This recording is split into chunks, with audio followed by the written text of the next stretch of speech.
निष्काम भाव से भगवान को कौन भजे? वृंदावन के गोपियां तो निष्काम भाव से भगवान को भजते थे। हम सब मंदिर जाते हैं तो कुछ ना कुछ मांग डिमांड लेकर जाते हैं, है ना। संतान ना हो, संतान सुख मिले, अच्छा स्वास्थ्य मिल जाए, कहीं ना कहीं मांग करने के लिए हम भगवान के सामने जाते हैं।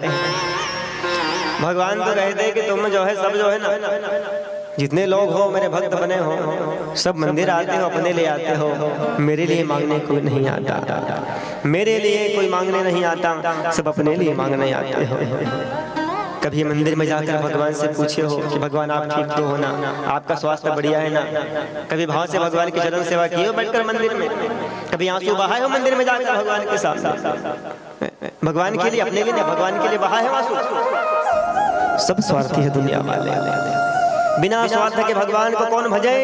वृंदावन की गोप गोपियां वही भाव नारद जी महाराज बता रहे। देखिए सज्जनों, एक बार हुआ क्या, भगवान कृष्ण कन्हैया लाल बीमार पड़ गए। देखिए भगवान कभी बीमार नहीं पड़ते, भगवान नौटंकी बाज है, नाटक करते, नटवर है भगवान। नाटक कर रहे थे, झूठ मूठ का नाटक बीमार होने का। भगवान की अजब गजब लीला है।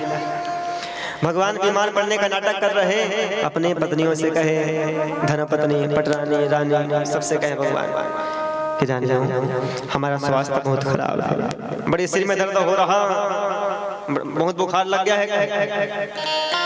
रानी मन का है भगवान प्रभु स्वामी हम डॉक्टर ला बुलान, कोनो वैद्य राज ला बुलान का भगवान, कोनो डॉक्टर ला बुलान का भगवान, पर बुखार ला बने करी तो तबीयत ला ठीक करी। तो भगवान ने कहने लगा, कोई हकीम, कोई वैद्य, कोई डॉक्टर मेरे तबीयत को ठीक नहीं कर सकता, तो कौन ठीक करेंगे? अगर कोई मेरे परम भक्त जो मुझे निष्काम भाव से भजते हो ना, और वैसे भक्त लोग कहीं अपने चरणों का धूल मेरे माथे पर लगा दे तो मेरा बुखार ठीक हो जाएगा, मेरा सिर का दर्द भी ठीक हो जाएगा। तो सभी रानियां भगवान के सामने हाथ जोड़ दी। अर्थात आप कह रहे हो भगवान कि हम अपने चरणों का धूल आपको लगा दे? नहीं लगा सकते। आई एम सॉरी कहे, आई एम सॉरी, हमें क्षमा कीजिए। अगर कहीं हम अपने चरणों का धूल आपके सिर में लगा देंगे तो दुनिया वाले हमें दोषारोपण करेंगे, हमें गालियां तक देंगे। देखो ना कैसे भक्त हैं, कैसे भगवान की पत्नियां जो अपने चरणों का धूल भगवान के मस्तक पर लगा दिए, हमें उल्हाना देंगे, हमें गालियां देंगे, हमें ताना देंगे। हमें क्षमा कीजिए भगवान। तो रानियां पटरानियां सभी मुख मोड़ लिए भगवान से, हम आपको चरणों का धूल नहीं दे सकते। भगवान का ठीक है, अब आप जन हमें अपने चरणों का धूल नहीं दे सकते ना, तो उनको बुलाओ। किनको? साधु संत महात्माओं को, संतों को बुलाओ वृंदावन जाकर के, जो एक पैर में खड़े होकर जो है ना, या ठंडा जल में प्रवेश करके, अग्नि में प्रवेश करके हमें पानी के लिए तपस्या करते हैं, भक्ति करते हैं, साधना करते हैं, तप करते हैं। ऐसे भक्तों को बुलाओ, वो लोग हमें अपने चरणों का धूल देंगे। हमसे वो लोग बड़ा प्रेम करते हैं, हम संत के प्रिय हैं और संत हमें प्रिय हैं। हमें संत जन बहुत प्रिय, उन्हें बुलाओ। तो जैसे संत महात्माओं को बुलाए, साधु संत महात्माओं को बुलाया गया, भगवान हाथ जोड़ के कहे, साधु संत महात्मा हो तुम नहीं, अपन अपन गोड़ के धुरल मुड़ी में लगा दे, अपन अपन गोड़ के धुरल मन मुड़ी में लगा हो तो मोर माथा पीरा बने हो जाही, मोर बुखार शांत हो जाही। भगवान हो कहे। तो सभी संत महात्मा भगवान से कहे, प्रभु आप प्रभु हुआ, भगवान हो, आप दीनानाथ हो, हम नाथों के नाथ हो, द्वारिका नाथ हो। अगर कहीं हम अपने चरणों का धूल आपके मस्तक पर लगाए ना तो लोग हमें गालियां देंगे, हमें डांट फटकार लगाएंगे। कैसे भक्त हैं, भगवान के सिर में अपने चरणों का धूल लगा दिए, कहेंगे हमें क्षमा कीजिए प्रभु, हम अपने चरणों का धूल आपके सर पे नहीं लगा सकते। अब तो रानियां पटरानियां सब मना कर दी, संत महात्मा भी मना कर दिए।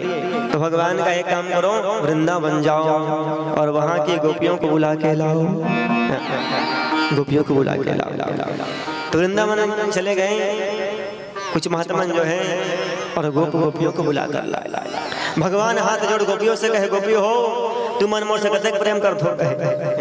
देखो ये भगवान और गोपियों के बीच का प्रेम वासना युक्त प्रेम नहीं है, वासना मुक्त प्रेम है। तो जगतपति भगवान से करती थी गोपियां, यहाँ पर काम वासना का प्रवास मत करो, यहाँ वासना का क्षणिक भी वास नहीं है भगवान और गोपियों के प्रेम में। भगवान के लीला है। भगवान गोपियों से कहे, गोपियों आप हमसे कितना प्रेम करते हो? कहे प्रभु आपके लिए तो जान न्यौछावर है, कहे आपके लिए तो हम जान दे देंगे, इतना प्रेम करते हैं। कहे भगवान का जान देने का हमें हो तुम अल्लाह अपन अपन गोड़ के धुरल दो अब्बड़ के मुड़ी पिरावत है, अब्बड़ के लक ले बुखार है, अपन अपन गोड़ के धुरल दो अपन माथा में लगाऊं हमर बुखार बने हो जाए, मुड़ पिरा शांत हो जाए, गोपी हो। वो गोपियां जरा भी नहीं सोची कि आगे पीछे क्या होगा, दुनिया वाले क्या कहेंगे। दुनिया का काम है कहना, दुनिया वाले क्या कहेंगे, क्या गालियां देंगे, उससे मतलब नहीं। फिलहाल वर्तमान में मेरे भगवान का तबियत ठीक होना चाहिए, मेरे भगवान का बुखार शांत होना चाहिए। झट गोपियां अपने चरणों का धूल निकाली और भगवान के मस्तक पे लेपन कर दिए। बोली भक्तवत्सल भगवान की जय। ये है भगवान को निष्काम भाव से भजने वाले भक्त की कथा। वो गोपियां वो जरा भी नहीं सोचे कि दुनिया का आगे क्या हमें क्या बोलेंगे, क्या गालियां देंगे, भगवान के मस्तक में धूल लगा दी, नहीं सोचे। भगवान का फिलहाल भला होना चाहिए, भगवान के लिए अच्छा होना चाहिए, अपने लिए नहीं, दूसरे के लिए मांगो, भगवान के लिए, भगवान के बन जाओ। उसे कहते निष्काम भाव वाले भक्त। लाली मेरे लाल की जित देखूं तित लाल, लाली देखन मैं गई और मैं भी हो गई लाल, और मैं भी हो गई लाल। ऐसे गोपियां जो हर जगह कण कण में दुनिया में सब जगह जो है भगवान का दर्शन करते थे और भगवान से ही प्रेम करते थे, वो गोपियां। और प्रभु व्यास जी महाराज आपने उन गोपियों के बारे में कहीं पर भी नहीं लिखा, इसलिए अब आपको 18वां पुराण लिखना होगा। भगवान